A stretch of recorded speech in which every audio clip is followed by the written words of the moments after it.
Welcome to பரமிஸ் kitchen. சவ் கடலப்பருப்பு கூட்டு எப்படி செய்யுதுன்னு பார்க்கலாம் வாங்க. ஒரு கப்பு கடலப்பருப்பு 100 கிராமு கழுவிட்டு நான் 6 சவுண்ட் விட்டு வேக வச்சு எடுத்து வச்சுருக்கேன். இப்போ தாளிச்சிக்கலாம். கடாய் வச்சுருக்கேன். கடாயில் 2 டேபிள் ஸ்பூன் எண்ணெய் ஊற்றிலாம். எண்ணெய் காஞ்சோன்னா பட்டை, லவங்கம், சோம்பு போட்டுக்கலாம். அது பொரிஞ்சோடனே சோம்பு பொரிஞ்சோடனே வெங்காயம் சேர்த்துக்கலாம். 2 காஞ்ச மிளகா, 2 பச்சை மிளகா சேர்த்துக்கலாம். கறிவேப்பிலை கொஞ்சம், கொத்தமல்லி கொஞ்சம் சேர்த்துக்கலாம்.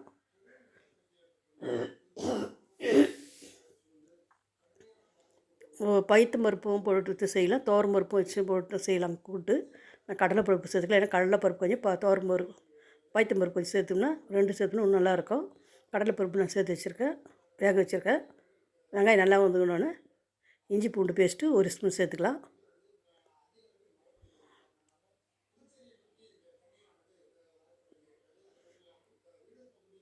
பெருங்காயம் 1/2 ஸ்பூன் சேர்த்துக்கலாம். சவுச்சவெல்லாம் கோல்டு நல்லா பெருங்காயம் சேர்த்தோம்னா கோல்டு பண்ணாது. நம்ம 1/2 ஸ்பூனுக்கு பெருங்காயம் சேர்த்துட்டு வெங்காயம் வதங்கினோடனே தக்காளி ஒரு 3 தக்காளி சேர்த்துக்கலாம்.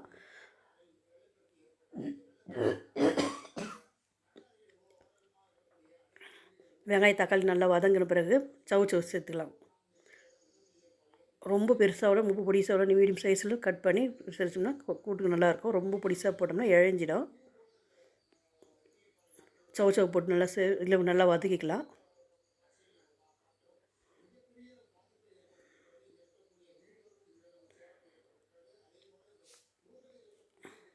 நம்ம எவ்வளோ வதக்குறோமோ சிம்மில் வச்சு அவ்வளோ நல்லாயிருக்கும். குழம்பும் கூட்ட ஓட்டம் பொரியல் ஓட்டம் டேஸ்ட் நல்லாயிருக்கும். வெங்காயம் நல்லா வதங்கணும்.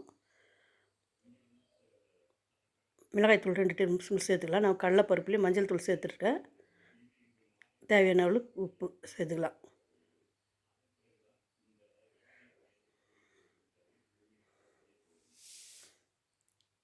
சேர்த்து நல்லா எண்ணெய் பிரிஞ்சு நல்லா வதங்கின பிறகு எண்ணெய் பிரிஞ்சு வந்துடும். அப்போ நமக்கு கடலைப்பருப்பு வேக வச்சுருக்கீங்களே அந்த கடலைப்பருப்பை அதை சேர்த்துக்கலாம்.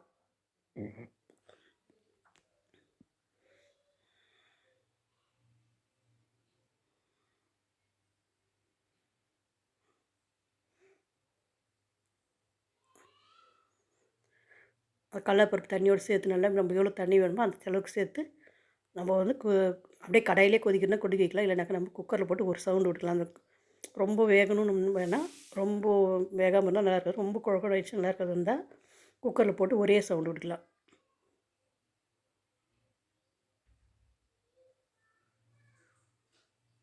ஏன்னா குழந்தைங்க வயசானவங்க சாப்பிட்றதுனால கொஞ்சம் சவுண்டு விட்டுட்டு ஒரு குக்கரில் சவுண்டு விட்டோம்னா அந்த காய்ங்களும் வெந்துடும்.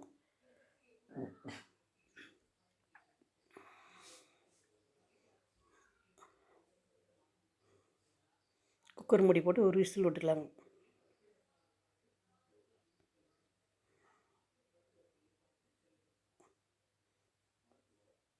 சவுலாம் நல்லா வெந்தாச்சு. இப்போது நம்ம தேங்காய் வந்து அரைச்சி வச்சுருக்கேன். தேங்காய் வந்து 2 பீஸ் தேங்காய், சோம்பு, பட்டை, லவங்கம், ஒரு பச்சை மிளகா போட்டு அரைச்சி வச்சுருக்கேன். அந்த தேங்காயை சேர்த்துக்கலாங்க.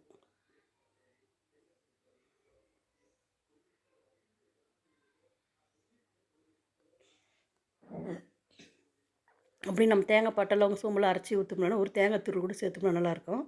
நான் அரைச்சி ஊற்றிருக்கேன். இது நல்லா ஒரு கொதிக்கட்டும். சிம்லேயே வச்சு கொதிக்க வைக்கலாம்.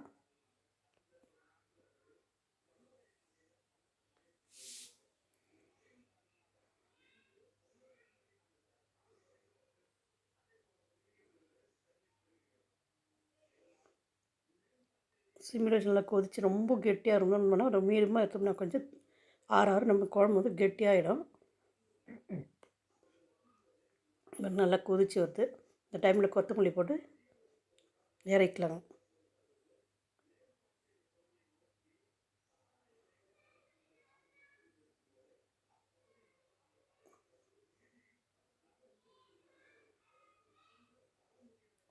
எனக்கு இந்த இது வந்து திக்னஸ் போதும். கொஞ்சம் இன்னும் ஆறிச்சு இன்னும் திக்காகிடும். அதனால் குழம்பு முன்னாடி இதில் இறக்கலாம். சவு கூட்டு ரெடி ஆகிடுச்சு. இந்த வீடியோ பிடிச்சா லைக் பண்ணுங்கள், ஷேர் பண்ணுங்கள், கமெண்ட் பண்ணுங்கள்.